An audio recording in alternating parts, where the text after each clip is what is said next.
Yes.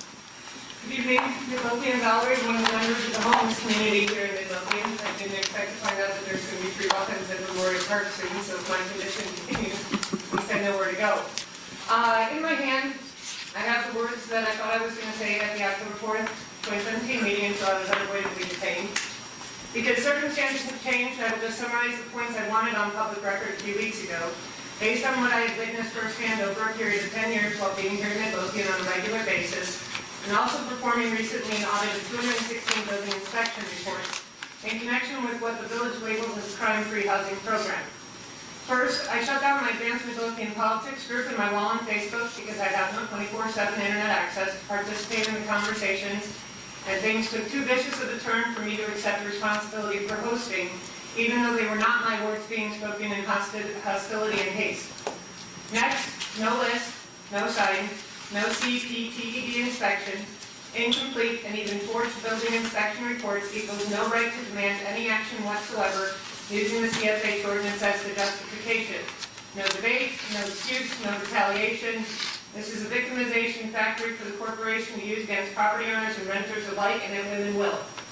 In addition, the for rent sign is still up on the property owned by the Midlothian Police Sergeant Evan Olmos at 14815 Kilpatrick as of today, and the Kilpatrick order remains irrefutable, undeniable, and unchangeable proof of the fake and fraudulent CFH program that has been supported and encouraged to continue as is for 7 years, based primarily on the reporting of the CFH coordinator being under the direct job influence of Olmos. Therefore, it stands to reason that at least from this moment on, any plausible deniability of the corporation being entirely out of control and incapable of stopping its own illegal behaviors has been obliterated beyond repair.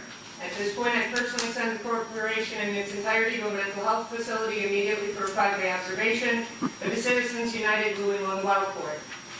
Speaking of mental health facilities, it seems that the false news network here in Midlothian has been hard at work trying to distort and leverage only one piece of truth that I figured wouldn't stay private no matter what the laws dictated, namely that of my being locked up in a mental health facility because I became violent while inside Village Hall. At this time, there are but a few simple facts I find critical to speak out loud in this room for public record purposes and for also greater good purposes. Yes, on October 4, 2017, I was forcibly removed from interview room 1 inside the Midlothian Police Department around 12:45 p.m. due to my choosing to first verbally and then physically resist removal from the location on mental health grounds.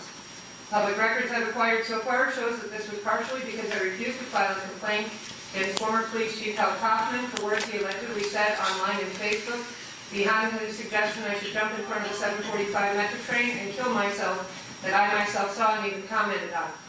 Apparently somebody filed a complaint with the village about comments made in another group, which helps me understand why my refusal to sign a statement regarding words I hadn't even seen would really disturb the detective interviewing me about a voicemail I left the mayor the night before. Kaufman has said far worse to me while he was on the job on Facebook, and my formal complaint to Ryback a while back was dismissed without any consequence. His words are now speech of a private citizen, which makes the words even lesser in violation if it is even to be labeled as such.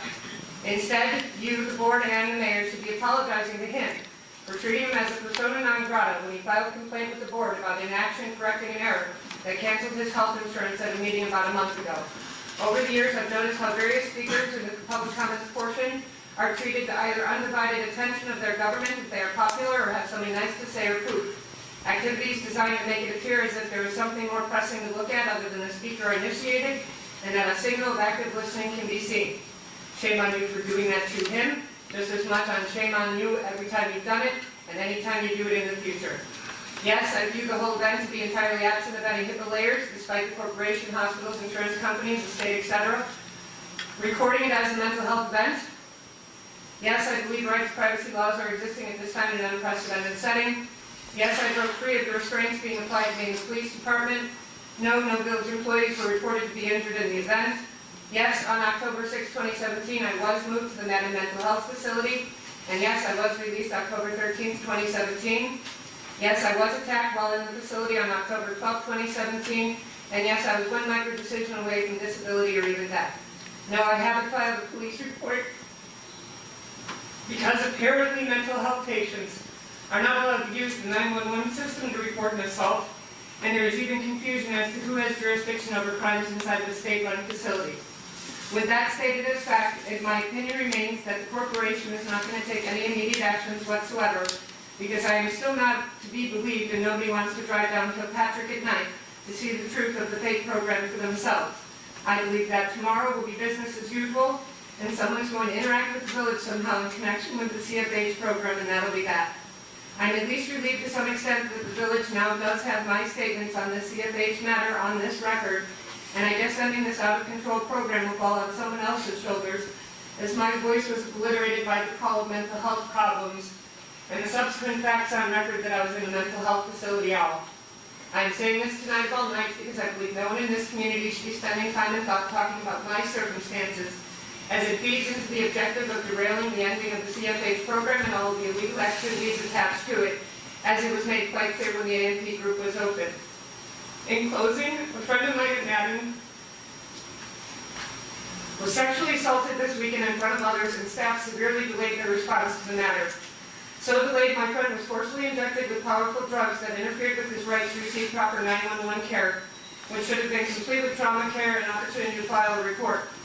This is the same friend who was attacked earlier last week, sustained minor injuries, and was given no access to 911 service with that event either.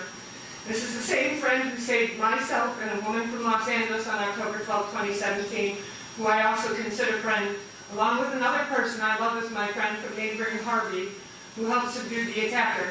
This same friend who was brutalized this weekend is still locked away with his attackers and expected to roam freely around a very small room, otherwise he is the one who will be brutally penalized. So according to Sergeant Olmos and the video posted online, we are who we associate with. Well, I'd rather be spending my time tonight with the people of Madden rather than here with you.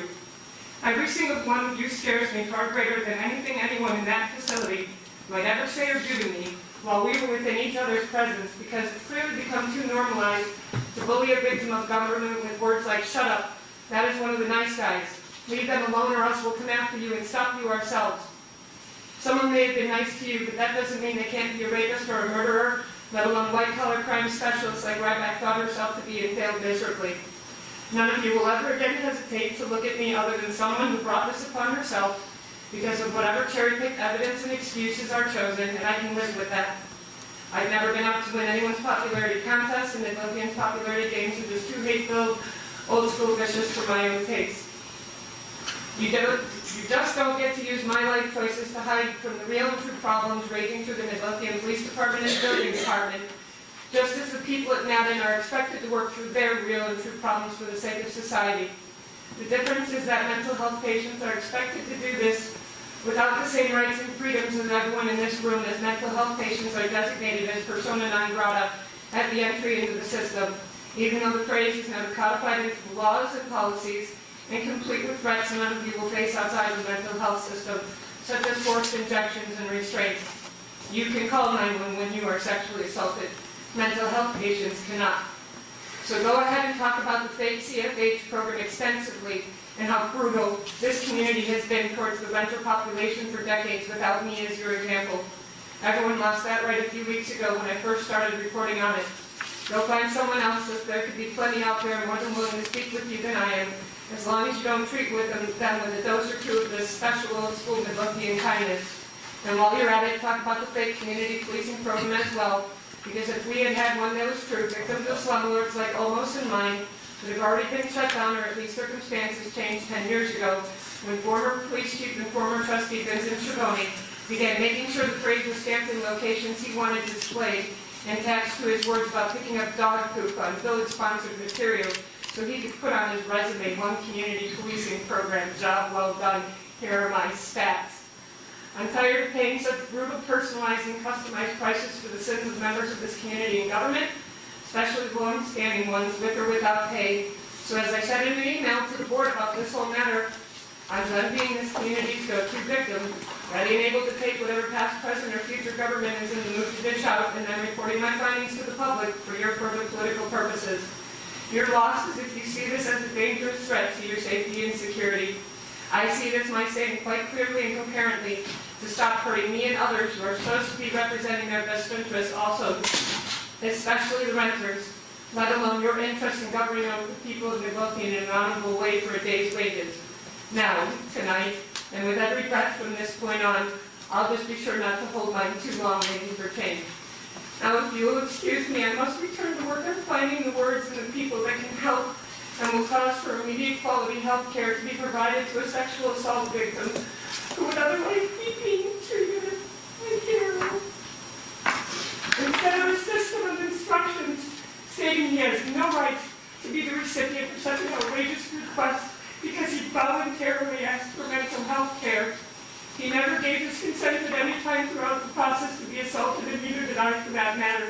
Had I known I was waiving those rights at any time I signed paper shoved in front of me with demands of signing as is, I would have taken my chances in the courtroom with a few typos in my name and no state ID to prove who I was, because nothing was voluntary about my stay.